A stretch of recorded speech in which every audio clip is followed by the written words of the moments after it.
The knee hugger is bad if you have a herniated disc, but it feels good. Why does it feel good? It feels good because for most people with the herniated discs and the sciatica, there is inflammation that is accumulating around the injury in the lower back.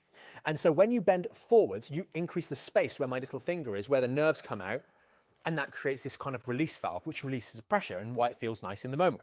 But it comes at a cost of you driving more pressure through the front of these discs, and that drives the disc backwards, and it strains these tissues that are trying to knit back together again.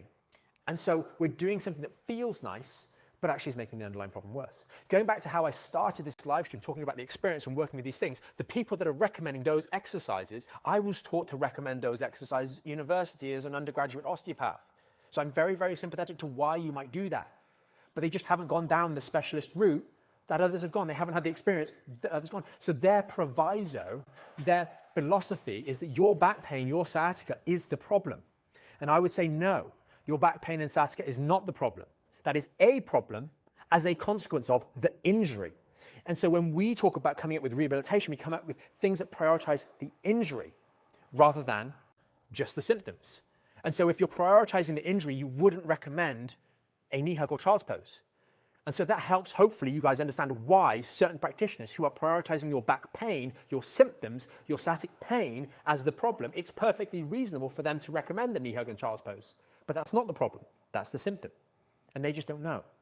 And so when you start talking about it in more detail, you go through either a painful process of having to shed off some of your existing knowledge and reconstitute that knowledge, or you dig your heels in and say, no, no, no, no. It's up to you. But I will say it was a painful process because you get taught by these people that you look up to as university, and then you realize in practice, oh wait, this isn't the complete picture. Like one of the exercises, I just cringe at it now. Everybody loved it. When we were student undergraduate osteopaths, everyone loved it, right?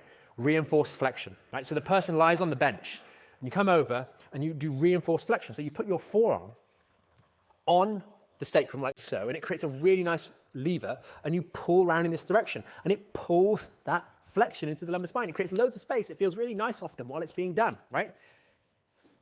But I just realized, gosh, with all the knowledge that you get postgraduate and you experience with seeing these x-rays, that was so wrong.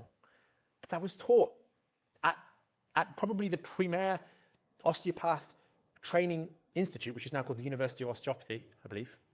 It was British School of Osteopathy at the time. And, and they were teaching that stuff, right? Not good.